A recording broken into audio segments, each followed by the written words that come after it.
제가 늘 항존직분자를 세울 때면 항존직분자들에게 함께 읽어보시라 하는 그런 책들이 좀 있습니다. 근데 요즘 들어서 항존직분자들은 이 책 꼭 읽었으면 좋겠다, 제 나름대로 꽂혀 있는 책이 하나 있습니다. 성전교회를 섬기시는 김병태 목사님의 행복한 직분자 시리즈가 그런 겁니다. 제목은 각각 이런 겁니다. 교회를 섬기는 행복한 장로, 교회를 세우는 행복한 집사, 그리고 교인을 양육하는 행복한 권사. 표지도 예쁘지요. 표지도 예쁘지만 내용은 정말 훌륭합니다. 정말 직분자들은 이렇게 섬겨야 되고 이런 모습을 하나님이 원하시는구나 하는 걸 많이 생각하게 하든, 그렇지만 어렵지도 않습니다. 한 번쯤 꼭 읽어보시라고 권할 만한 책입니다. 우리와 교단이 다르시기 때문에 약간 우리의 법과 다른 부분이 있어서 약간은 조금 다시 해석해야 될 부분이 약간은 있지만 굉장히 도움이 많은 책이 되는 책이었습니다. 오늘 설교도 아마 이 책, 특별히 이 교인을 양육하는 행복한 권사라는 책에 도움을 많이 받았습니다. 꼭 한번 권사님들 읽어보시기를. 이렇게 말해도 안 읽으실 거죠. 근데 제가 사다 놓든지 뭐라 해가지고 읽히고 싶습니다. 정말 읽어보실 만한 좋은 책입니다. 이 책의 서문에 이런 글이 쓰여 있습니다. 가끔 남성과 여성들이 말싸움을 한다는 겁니다. 이제 남자들이 목에 힘주면서 여자들에게 몰아칠 때 하는 말이 있습니다. 암탉이 울면 집안 망해요. 그러면 여자분들이 눈에 힘을 딱 주면서 남자 직분자들에게, 남자분들한테 이렇게 말한답니다. 여자 말 잘 들으면 자다가도 떡이 생깁니다. 우리가 잘 쓰는 말들이지요. 근데 문제는 성경은 어떨까? 성경은 좀 남자들 편을 드는 것 같다는 생각이 사실 듭니다. 대표적인 게 디모데전서 2장 12절일 겁니다. 아주 많이 사용하는 말씀이지요. 여자가 가르치는 것과 남자를 주관하는 것을 허락하지 아니하노니 오직 조용할지니라. 이 말씀을 근거로 해서 여성 안수를 반대하는, 이게 대표적인 성경 구절로 이렇게 생각하시는 분들이 많이 계십니다. 근데 이 말씀 그런 뜻은 아닙니다. 제가 언제가 이 디모데전서를 곧 가까운 시기에 설교를 해야 되겠다 생각을 하는데, 아마 새벽을 주로 제가 이용해서 강해를 하기 때문에 새벽에 이걸 다시 강해하면서 정리하겠습니다. 오늘은 그 얘기를 하고 싶은 말씀은 아니니까. 근데 분명한 건 이 말씀이 결코 여성이 교회 안에서 잠잠해야 된다, 아무 일도 하면 안 된다는 그런 뜻은 아닙니다. 오히려 지금 이 시대의 교회가 여성의 사역에서 가볍게 생각하면 그 교회는 그저 무너질 정도로 큰 타격이 있습니다. 성경 안에는 정말 수없이 하나님께 쓰임 받았던, 하나님 나라를 세우는데 쓰임 받았던 여성들의 이야기가 꽉 차 있습니다. 그러니까 이걸 무시하고 딱 한 구절만 가지고 여성은 이래야 돼라고, 이건 굉장히 편협한 주장입니다. 그렇게 말씀해서는 안 됩니다. 교회 안에서 여성의 역할 참 중요합니다. 대체적으로 아마 이럴 겁니다. 교회 안에서 세례받은 여성에게 몇 년의 시간들을 가만히 지켜보다가 신앙 훈련시키고 서리 집사로 임명합니다. 신앙의 훈련이, 그리고 이 교회 안에서 이분에 충분히 그럴 만한 자격이 있다 생각되는 분들 서리 집사로 임명합니다. 서리 집사가 된 후에 교회 안에서 사역을 하거나 신앙생활하는 모습을 잘 지켜보다가 교인들에게 모범이 될 만하다라고 생각이 들면 당회나 혹은 아니면 추천을 받아서 이분들을 공동의회라고 하는, 이 교회의 제일 큰 회의입니다. 제일 중요한 회의인데, 이 공동의회를 통해서 권사를 뽑는, 선출을 하는 일을 합니다. 그렇게 끝 안 나지요. 일정 기간 권사로 훈련 받아야 됩니다. 그리고 그 훈련까지 맞춰져야 권사로 안수를 합니다.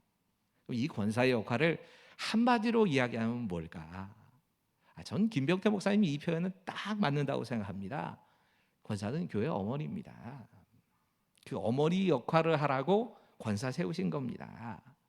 가정에서 어머니 역할이 얼마나 중요한지 아시지요? 어머니가 바로 서면 그러면 가정이 화목하고 또 한편으로 가정이 잘 돌아갑니다. 근데 어머니가 무너지면 다른 거 아무리 좋아도 결국 그 가정 무너집니다. 권사님들 요 앞에 쭉 앉으셨는데 권사님들을 향해서, 권사님들이 앞에만 앉으신 게 아니네요. 은퇴하신 분들도 계셔가지고 이쪽에도 계시는데, 아무튼 옆에 계신 권사님께 이렇게 인사하시지요. 권사님은 온 교인들의 어머니십니다.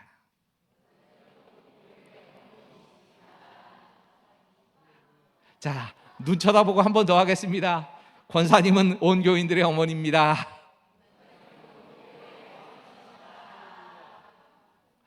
여러분, 오늘 본문은 조금은 특이한 이야기입니다. 소위 말하는 참된 과부에 대한 이야기입니다. 왜 이 이야기를 과부도 아닌 권사님들에게 하라고 이 말씀이 정해졌을까 생각하실 것이고, 그리고 또 이 말씀이 좀 그 권사님들하고 잘 안 맞는다는 생각을 저도 처음에 가졌습니다. 그래서 이 말씀 말고 다른 말씀 주시지 않을까. 그래서 이곳저곳 말씀을 읽으면서 준비해 왔는데, 이 말씀 외에 다른 말씀들에 감동이 없는 겁니다. 그냥 이 말씀 전해야 되겠다 생각이 들었습니다. 여러분, 여기 참된 과부라고 하는 건 일반적인 과부가 아닙니다. 남편 없는 사람을 과부라고 하지만 이건 좀 그런 그 상황이 아닙니다. 성경이 이렇게 얘기합니다. 과부로 명부에 올릴 자. 그러니까 그냥 과부가 아니고 교회가 이 사람이 명부에 따로 올려가지고 특별하게 생각해야 될 사람들. 초대교회에 이런 직제가 있었던 겁니다. 두 가지 이유 때문일 겁니다. 하나는 교회가 구제의 대상으로 특별히 이분들은 돌봐야 된다 하는 의미에서 과부로 등록하게 했을 겁니다. 근데 또 다른 뜻도 있습니다. 이렇게 참된 과부로 임명이 되신 분들은 교회가 특별한 임무를 줍니다. 그래서 교회를 위해서 봉사하게 하는 일을 합니다. 그런 의미에서 가만히 생각해 보면 이 참된 과부의 자격을 따지는 이야기가 어쩌면 권사님들을 향해서 이런 직분을 감당하는 사람들은 이렇게 해야 된다 하는 걸 보여주는 그런 좋은 예가 될 거라고 생각합니다. 다른 점도 있습니다. 다른 점과 같은 점들을 좀 따로 생각하면서 이 말씀을 보셔야 합니다.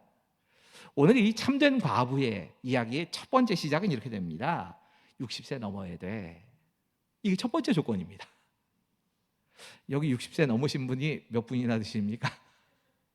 안 되신 분들도 많이 계시죠. 넘으신 분도 많이 계십니다. 이제는 넘은 분들도 계시지만 60 안 되신 분들은 그럼 해당이 안 된다는 얘기냐? 그거 아닙니다. 여기 60이 넘어야 한다는 말은 당시의 나이 기준으로, 요즘 나이로는 60이 아닐 겁니다. 지금 이 말씀대로라면 한 75세? 요즘 그쯤 해야 되지 않을까 생각이 드는데, 스스로 의식주를 해결할 만큼 그렇게 능력은 없고, 그러면서 또 한편으로는 더 이상 세상의 쾌락이나 세상 것에 끌려가지 않을 만큼 그렇게 믿음도 잘 준비되고 그렇게 성숙한 사람들, 이런 사람들을 대상으로 했을 때 60 이상이라는 얘기를 하는 거지 나이로 연령 제한을 하는 게 아닙니다. 정확히 말씀드리자면 권사라고 하는 제도가 성경에 없어요. 그래서 권사에 대한 이야기가 성경 본문을 찾을 때 어려운 겁니다. 권사라고 하는 걸 성경에 한번 찾아보십시오. 없습니다. 말이 없습니다.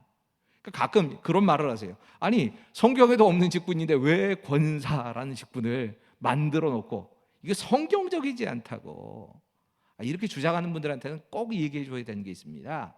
여러분, 초대교회는 특별히 어떤 직분이나 제도나 이게 다 잘 짜여진 조직 교회가 아니었습니다. 그러다 보니까 우리가 생각하기에는 이게 꼭 필요하다 생각하는 것이 없기도 하고, 우리가 지금 기준으로는 이건 뭐 없어도 되는데 하는 제도들도 있는 겁니다. 그 제도를 꼭 따라야 된다고, 성경에 없으니까 해야 되고 성경에 있으니까 이래야 된다, 이렇게 주장을 하시다 보면 아마 교회, 이 조직 교회 자체가 다 없어져야 된다는 말이 나올 겁니다. 인간적인 조직이어서 이걸 세워야 된다는 게 그런 뜻 아닙니다. 오히려 권사는 교회의 덕을 세우기 위해서, 이건 어떤 의미에서는 최근래에 세워진 제도 가운데 하나입니다. 일반적으로 서리 집사 가운데 일정 정도의 시간이 지난 후에 신앙적으로는 흠이 없고 그리고 교회에 모범이 될 만한 사람이다, 교인들이 인정하는 사람, 이분들이 권사가 됩니다. 우리 교단 헌법이 이 부분에 대해서 정의를 합니다. 헌법의 제4장 22조가 권사를 교회의 직원으로 항존직으로 이렇게 표현을 합니다. 교회 직원 그러면 자꾸 교회 직원 그러면 교회에서 머물면서 일하는 사람, 그러니까 교회 직원을 대체적으로 목사님들이나 혹은 아니면 뭐 교회 직원으로 관리 집사님 또 사무 간사님 생각하시는데, 교회 직원은 장로, 권사, 안수 집사를 교회 직원이라고 말합니다.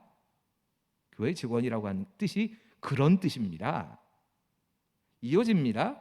8장 52조는 권사의 직무에 대해서 설명합니다. 이 부분은 좀 한번 같이 읽을까요? 같이 읽겠습니다. 시작.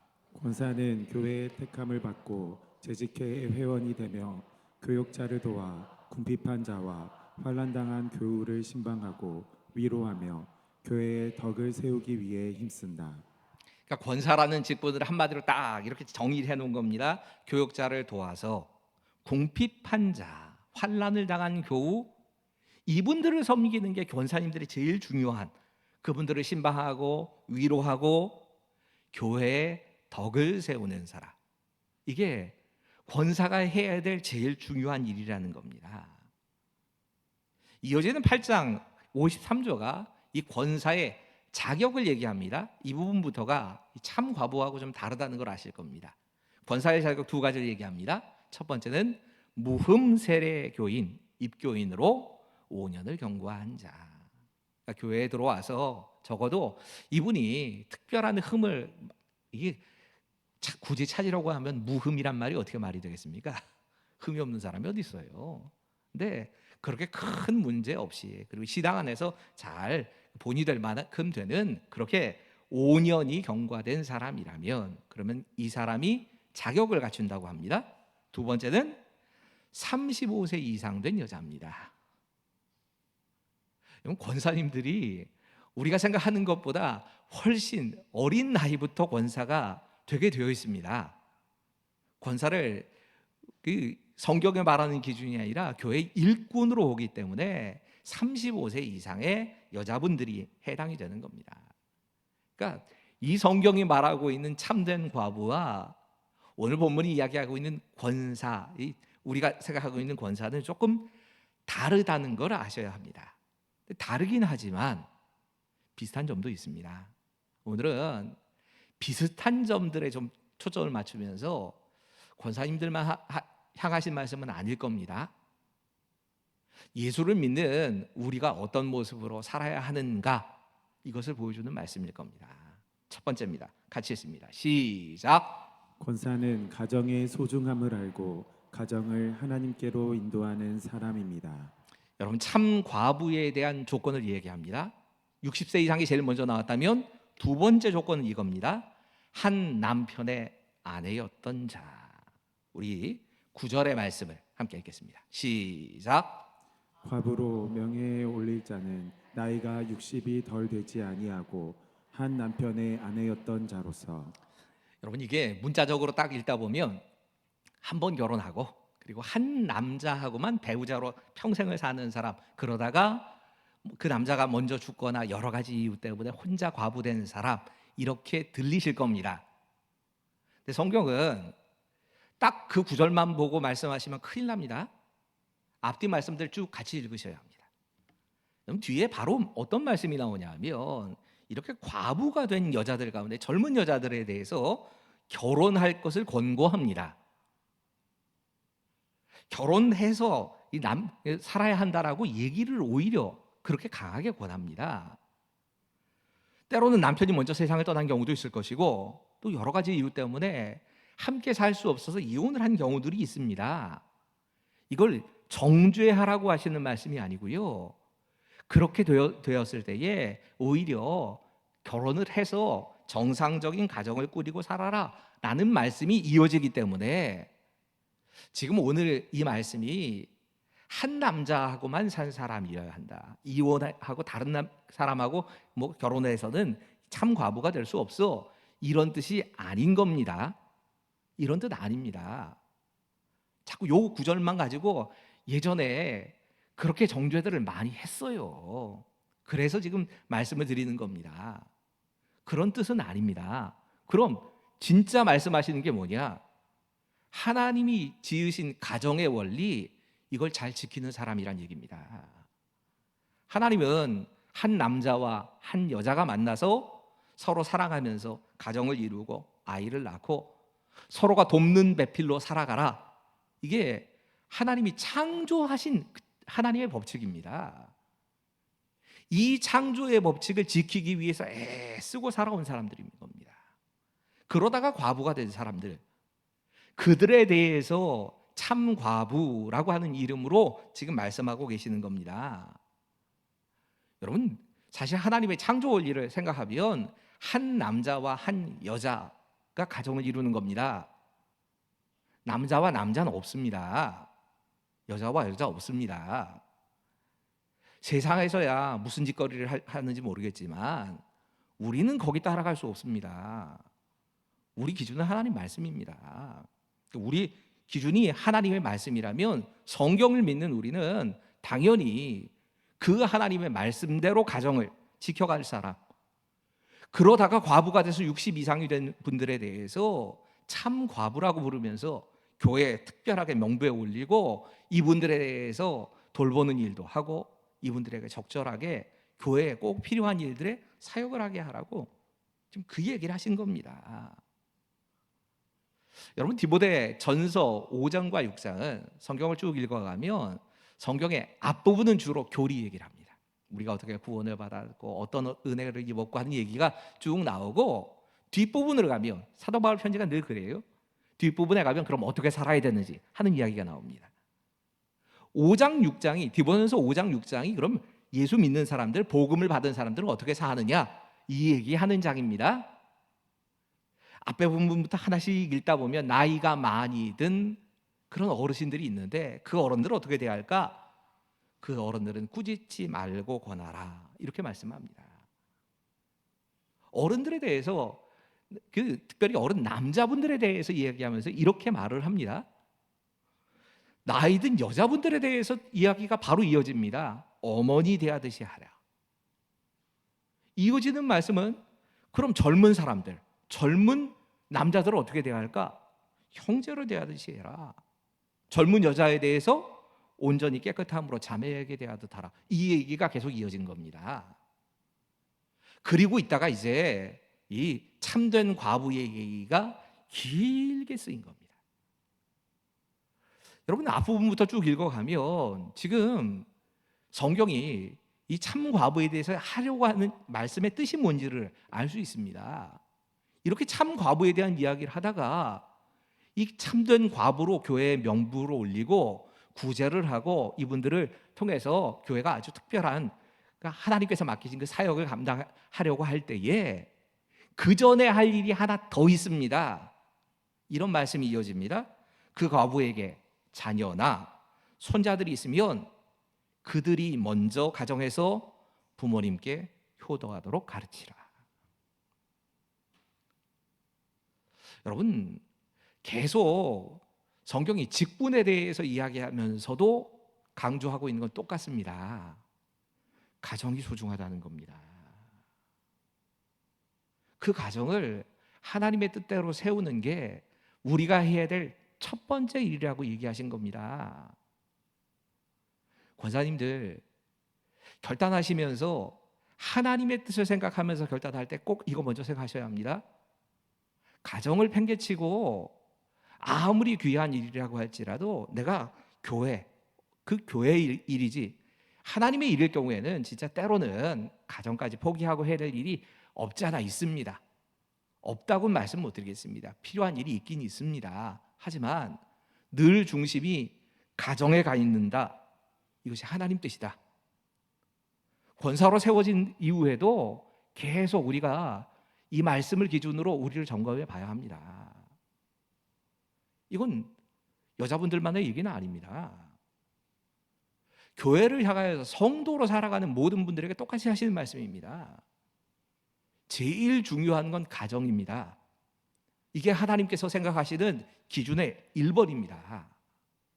두 번째 같이 읽겠습니다. 시작. 권사는 하나님께 소망을 두고 살아가는 사람입니다. 본문 5절입니다. 같이 읽을까요? 5절까지. 시작. 참 과부로서 의로운 자는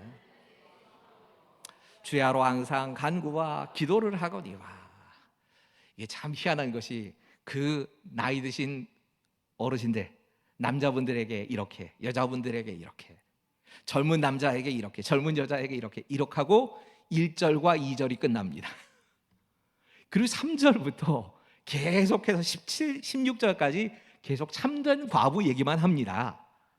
굉장히 이 참된 과부에 대해서 지나칠 정도로 막 강조하면서 얘기를 하는 겁니다. 여기 기준 가만히 보면 한번 결혼하고 그리고 결혼해서 자녀를 키우다가 혼자 됐습니다. 그리고 60세가 넘은 사람입니다. 여기 참 조건 하나가 희한한 게 있는데, 그 가족 가운데 이 여자분을 부양할 사람이 아무도 없는 사람이어야 합니다. 이게 자격인 겁니다. 여러분, 지금 우리 문화하고는 상당히 다르지요? 우리는 핵가족 시대가 되다 보니까 어르신들 가운데도 버젓이 자녀들이 있어도 그 자녀들하고 또 그 좋은 관계여도 혼자 살기를 원하시는 분들이 계세요. 자녀들 귀찮게 하고 싶지 않고 우리가 아직 살 수 있을 동안은 그냥 독립해서 남편과 내가 혼자 살겠다 하고 다니면, 뭐 어머님들 같은 경우에 남자분들은 불편해서 그거 사는 게 쉽지 않은 모양이지요. 근데 여자분들 같은 경우에는 혼자 되셔서도 혼자 그냥 꿋꿋하게 잘 살아가시는 경우들이 많이 있습니다. 근데 이렇게 따로 살아도 부양할 자녀가 있을 경우는 여기에 해당은 안 된다는 뜻입니다. 듣고 보면 그러면 나하고 상관없는 얘기인데 권사님들 이렇게 안 들리십니까? 이게 우리하고 무슨 상관이 있는 얘기야? 그렇게 따지면 진짜 참 과부라고 할 만한, 오늘 본문이 이야기하는 참 과부라고 할 만한 사람들은 우리 중에 거의 안 계실 겁니다. 제가 한두 분은 생각이 나더라고요. 어떤 분들이 여기에 해당되시겠구나 하는 분들이 생각은 되던데, 그래도 대부분은 여기에 잘 안 속하십니다. 근데 참 과부가 되었던 어찌 되었던 한 가지 공통점은 있습니다. 외롭다는 겁니다. 여러분, 우리가 뭐 어떤 일이든지 사람과 함께 살아가면서 제일 힘들어하는 시간이 외로움일 겁니다. 나이가 들어가면서 또 여러 가지 이유 때문에 우리는 외로움을 경험합니다. 우리가 외로울 제일 큰 이유는 사람에게 의지해서 그럽니다. 사람을 의지하지 않고 살 수 없습니다. 우린 서로 기대어서 살게끔 하나님 만드셨으니까 우리가 좋은 관계를 맺고 좋은 관계를 가지고 사는 게 맞습니다. 그런데 시간이 지나가면서 특별히 이 직분에 대해서 생각하시면서 생각해 봐야 될 단어는 이겁니다. 하나님께 소망을 두어. 하나님께 소망 두랍니다. 사람 의지해서 살면 분명히 혼자 되고 외로워지고 이건 피할 수 없는 일인데, 그 사람들을 향해서 하나님이 하신 말씀입니다. 사람이 아니라 하나님께 소망을 둬라.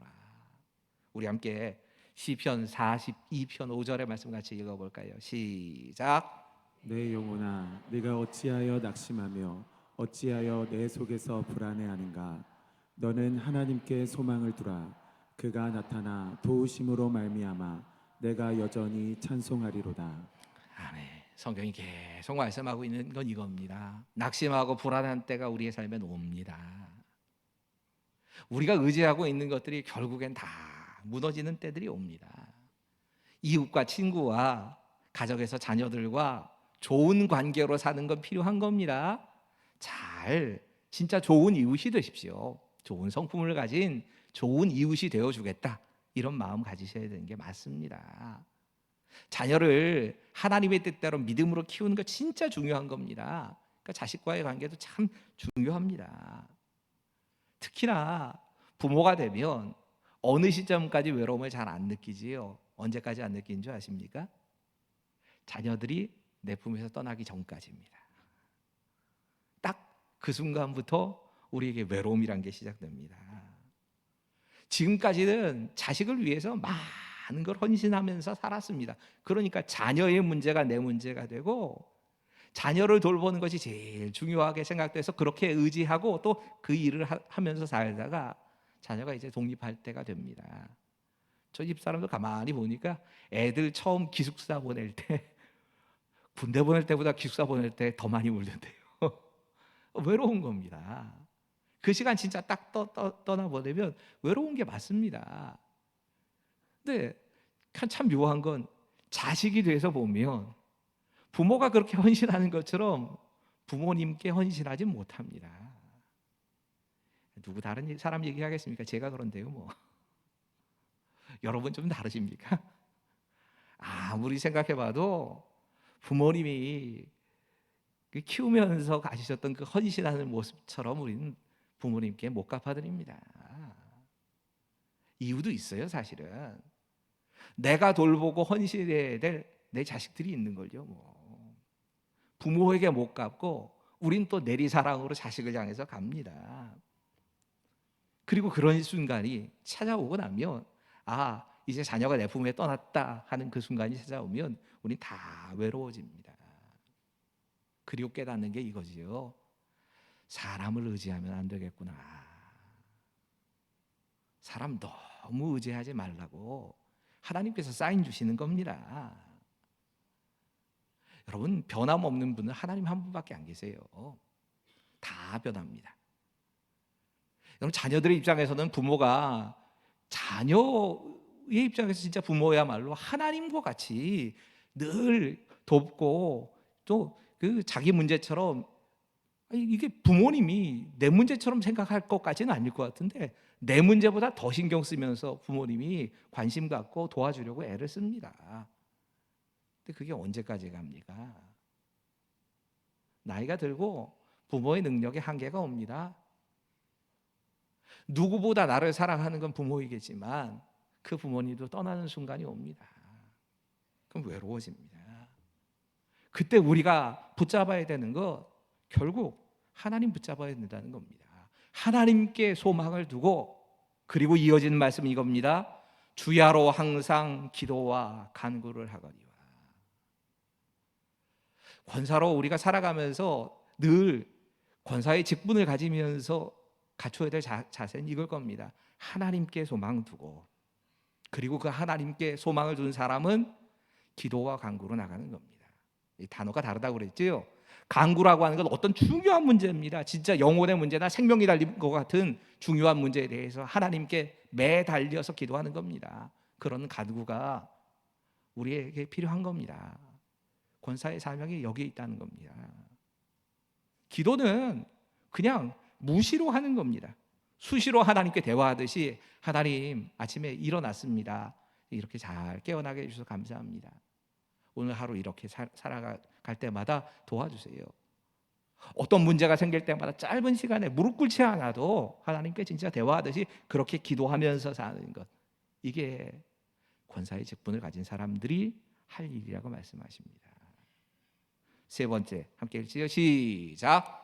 권사는 하나님과 사람에게 선한 행실의 증거를 가진 사람이 되어야 합니다. 본문 10절은 이렇게 말씀합니다. 함께 읽죠. 이것까지 시작. 선한 행실의 증거가 있어 혹은 자녀를 양육하며 혹은 나그네를 대접하며 혹은 성도들의 발을 씻으며 혹은 환난 당한 자들을 구제하며 혹은 모든 선한 일을 행한 자라야 할 것이요. 아멘. 명부에 올릴 만한 과부에 대해서 얘기하면서 두 가지 자격 조건을 얘기한 겁니다. 하나는 성도들의 입장에서 이 사람이 선한 행실을 한 증거가 있어 라고 인정되는 사람이라야 될 수 있다는 겁니다. 여러분, 사람의 증거도 필요한 겁니다. 근데 또 하나 우리가 자꾸 잊어버리는 말씀 하나가 있습니다. 이 4절 끝에 이런 말씀이 있습니다. 하나님 앞에 받으실 만한 것이니라. 여러분, 사람에게만 증거를 얻고 끝나는 게 아니라 하나님 앞에 받으실 만한 것, 이게 되어야 하는 게 필요한 겁니다. 우리가 하는 일이 다른 어떤 것보다 이게 하나님이 받으실 만한 일이야 하는 자세를 가지고 일해야 된다는 겁니다. 그리고 권사가 해야 될 일이 구체적으로 나옵니다. 그 선한 일이 무엇인가? 제가 사실 이전에 그런 결단을 했던 기억이 나더라고요. 권사의 헌신 예배 준비하면서 권사의 헌신 예배, 안수 집사의 헌신 예배, 무슨 헌신 예배 할 때는 담임 목사가 설교하지 말아야 된다. 이렇게 예전에 결심했던 기억이 났습니다.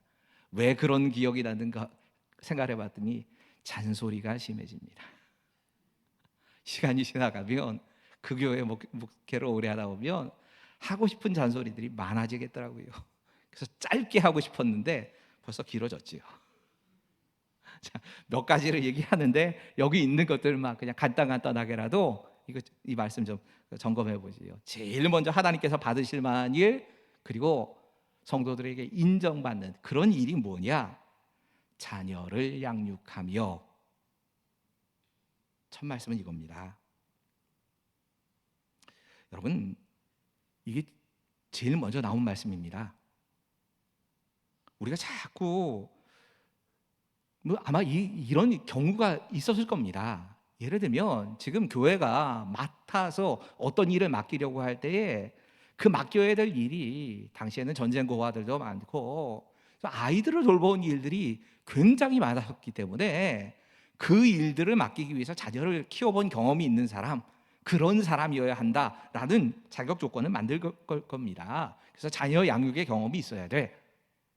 이런 조건으로 만든 건 맞을 겁니다. 하지만 또 한편 생각해 보면 이것이 부모에게 하나님께서 주신 첫 번째 사명인 겁니다. 가정을 제일 먼저 얘기를 하시고, 그리고 그 가정이 중요하다는 얘기를 하시고 나서 그 다음으로 얘기하신 건 사실은 하나님께 의지해라. 그리고 네가 할 일은 뭐냐? 자녀를 양육하고, 이렇게 말씀한 겁니다. 여러분, 이게 우리가 해야 될 제일 중요한 사명이라는 겁니다. 하나님이 인정하시고 또 사람들에게 인정될 만한 사명은, 선한 행실의 첫 번째 증거는 자녀를 믿음으로 양육하고입니다. 이게 말씀을 전하는 저도 잘 안 되는 말이란 거 아시지요? 제가 목회하면서 참 자신 있게 예전에는 교육에 대한 설교나 이런 거 했거든요. 애들 커가면서 못 하겠더라고요.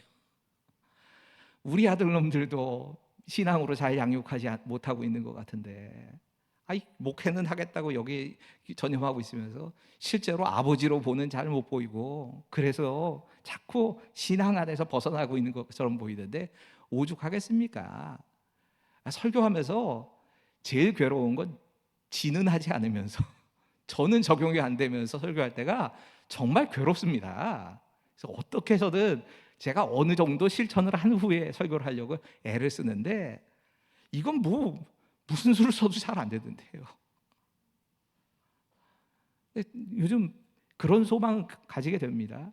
요즘 수요일마다 어머님들이 따로 모이셔가지고 어머님이 기도회를 시작하셨지요. 이 어머니 기도회가 생각보다 조금 올해 초반부터 계속 해오다가 이제는 공식적으로 이렇게 광고하고 하지 않는데, 이렇게 기도하시는 모습들을 가만히 보면서 결국 하나님께서 우리에게 맡기신 사명이라는 게 기도의 사명일 텐데, 그 일들을 감당하면서 하나님께 맡기고 또 내가 할 수 있는 한 다른 것들을 해가야 되겠다. 저 요즘 사실 교회를 어떻게 하면 가정 안에서 신앙 교육이 되게 할까에 생각은 거의 다 나가 있습니다. 지금 이 홀리윈이라고 해서 할로윈이라고 하는 이 10월 마지막 날을 그렇게 귀신의 축제로 세상이 보내고 있는데, 거기에 대해서 대항하기 위해서 미국의 교회들이 홀리윈, 이거 거룩한 승리의 날이라고 하는 이름으로, 사실 그 날짜가 종교개혁일이기도 하거든요. 그 종교개혁일에 맞춰서 이 행사들을 준비하고, 거기에 대해서 지금 저희도 하나하나 준비해 가고 있습니다. 오늘 광고로만 처음 딱 시작하고 말았지만 여러분들이 하셔야 될 것들이 많이 생길 겁니다. 여기 초점은 이겁니다. 어떻게 하면 가정에서 우리가 자녀들과 함께 가정에서 예배드릴까? 가정 예배드린다니까 그냥 가정에서 딱딱하게 우리가 생각하는 교동문 읽고 딱 하는 그 형식으로 드리는 예배가 아니고요. 어떻게 하면 신앙에 대한 이야기를 가정 안에서 자녀들과 함께 할 수 있을까? 애들의 고민이 뭔지, 그걸 어떻게 하면 신앙 안에서 이야기를 나누고 같이 기도하고 하나님을 모셔놓고 식탁에서 이야기를 나누는 게 가정 예배입니다. 그런 모습에 저도 지금 마음이 계속 가 있습니다. 제가 못한 것 같아서 자꾸 그러는 겁니다. 여기 자유로울 분들이 얼마나 계시겠습니까? 내 자식을 진짜 믿음으로 잘 키워냈다, 이렇게 자신 있게 말할 수 있는 사람들이 우리 가운데 얼마나 되겠습니까? 하지만 그게 하나님께서 우리에게 주신 제일 중요한 사명입니다. 그건 잊지 않아야 합니다. 두 번째, 같이 읽지요. 시작. 혹은 나그네를 대접하며. 예.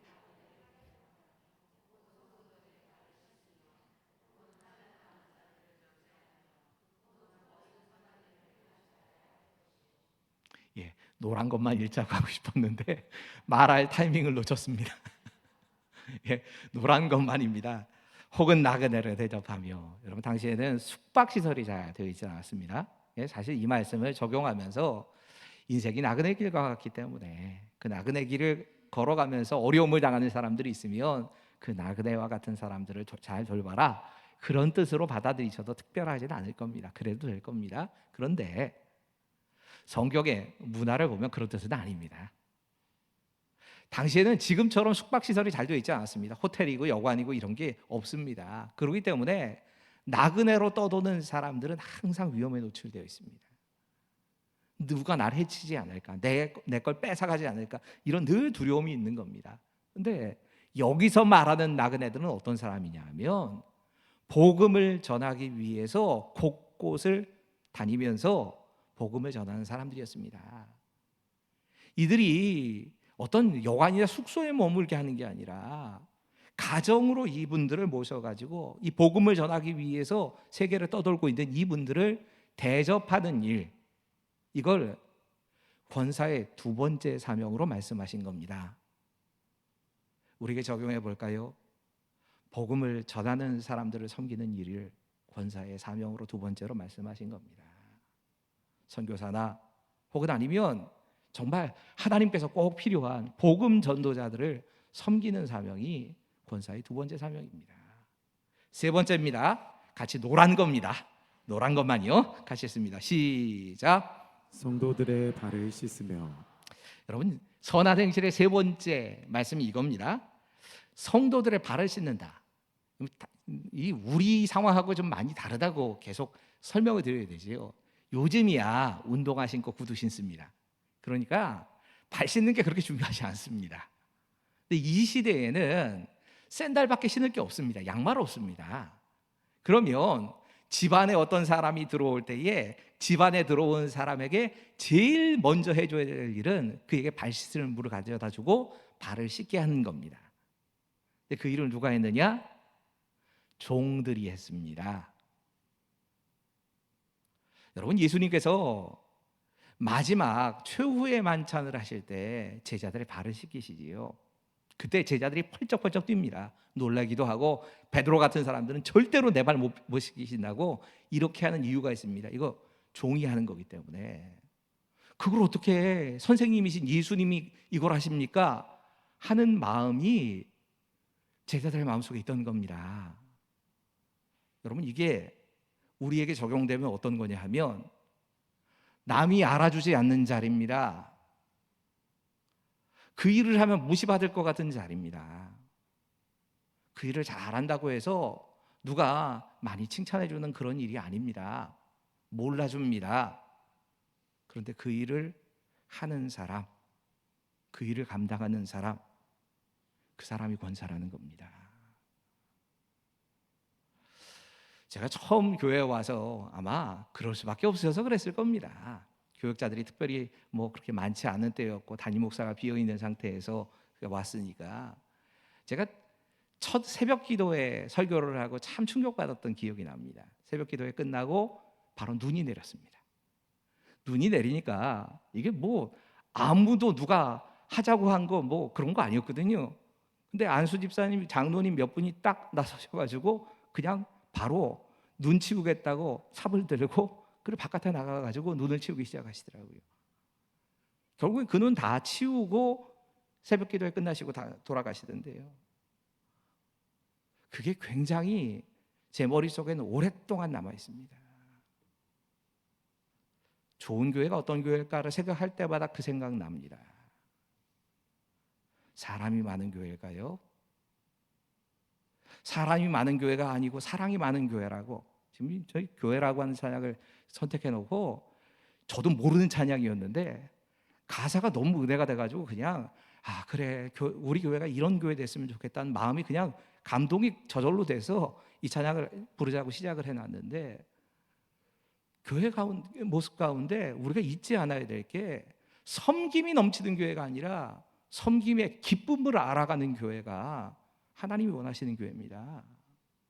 나 섬기라고 이것저것 섬기는 사람들은 많은 것 같은데 나는 그 섬김의 기쁨에 참여를 안 합니다.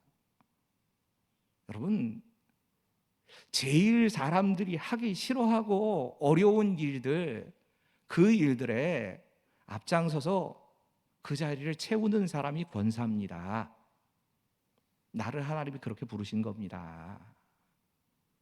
마지막 말씀, 이거 하고선 가지요. 봉사하는 자세를 제가 나름대로 하면서 이렇게 권사님들한테 따라하자고 하려고 했습니다. 제가 뭐 따라하는 거 좋아하지요. 뭐 결혼식에도 자꾸 따라하자고 그러고 그러는데, 따라하자고 하는 말에는 저도 포함되는 겁니다. 그러니까 저도 스스로 하겠습니다. 예수님처럼 낮은 곳에서 섬기겠습니다. 예수님처럼 종이 되어 섬기겠습니다. 예수님처럼 알아주지 않는 곳에서 섬기겠습니다. 여러분, 모든 성도가 가져야 될 제일 중요한 자세 가운데 하나가 이걸 겁니다. 누가 알아주지 않아도 하나님이 보신다. 이 마음 가지고 그 자리를 지켜주는 사람, 그들이 하나님께서 생각하신 직분자들인 겁니다. 마지막입니다. 말씀 이렇게 이어집니다. 노란 것만 읽으시지요. 시작. 환난당한 자들을 구제하며. 여러분, 이게 환난 당했다는 말은 병이 들었다든지 경제적으로 어려움에 당한 사람들이라든지 믿음 때문에 피해를 입은 사람들을 환난 당한 자라고 불렀습니다. 권사님들의 역할과 비슷하지요. 권사의 사명 가운데 하나가 병든 사람이 되었건, 좀 경제적으로 어려운 일을 당했건, 정말 위로가 필요한 사람들에게 찾아가서 신방하면서 위로하는 사람이 권사라고 이야기를 한다면, 우리의 역할이 딱 그 역할을 하라고 이야기를 하신 겁니다. 사실 사도시대에 구제와 관련되는 일로 특별하게 세운 제도가, 이 직분이 따로 있습니다. 안수집사입니다. 집사라고 이야기되지만 사실은 그건 안수집사님들이 얘기하는 거거든요. 구제하라고 뽑아놓은 사람들이 안수집사입니다. 안수집사의 제일 큰 사명이 그게 맞습니다. 근데 그 사명을 같이 짊어지시는 분들이 권사님들입니다. 권사는 성도들 가운데 다 안 보입니다. 목사가 성도님들 한 분 한 분에 대해서 다 알고 그 속사정까지 다 챙길 수 있다? 그럴 법은 없습니다. 그래서 여자 목사님을 세워놨더니 그래도 비교적 정말 좀 세밀한 것들을 잘 보시고 기도도 해주시고 뭐 전화도 좀 신방하시고 하시더라고요. 근데 그렇다고 해도 안 보이는 사람들이 훨씬 더 많습니다. 그렇게 교육자들이 보는 사람보다 안 보이는 사람들이 훨씬 많은 겁니다. 그들을 돕고 섬기는 일이 권사의 직분이란 겁니다. 자, 들어보셨는데 쉬운 일일까요? 안 쉽습니다. 이거 내 거 내려놓지 않으면 쉽지 않습니다. 손해보는 일이 맞습니다. 근데 분명한 건, 이 손해보는 일을 통해서 하나님께서 우리를 인정하십니다. 이 손해보는 그 사람들의 헌신을 교회는 기억하고 또 기억해야 합니다. 그리고 하나님은 이 손해보는 사람들을 통해 하나님의 나라를 이루어 가십니다. 기도하시죠. 하나님, 교회 공동체가 어떤 모습으로 든든히 서갈까? 정말 제일 중요한 것이 어머니인 권사님들의 역할이라면, 그 어머니인 권사님들이 이런 역할을 잘 감당할 수 있도록 주님 도와주시옵소서. 가정을 정말 귀하게 생각하고 그 가정을 하나님께로 인도하는 것이 내 제일 큰 사명이라 생각하게 하시고, 무엇보다 하나님께 의지하고 기도하고 간구하는 사람 될 수 있도록 권사님들의 삶을 책임져 주시옵소서. 구하기는 정말 하나님께서 기뻐하시고 사람들이 인정할 만한 그 일에 집중하는 우리 모두가 될 수 있도록 주님 도와주시옵소서. 자녀를 믿음으로 양육하는 일이 우리의 가장 큰 과제가 되게 하시고, 정말 나그네와 같이 복음을 증거하고 있는 그 사람들을 섬기는 일이 권사가 해야 될 사명이라 생각하고 그 일 감당하게 해 주시옵소서. 성도들의 발을 씻기는 사람 되게 해 주십시오.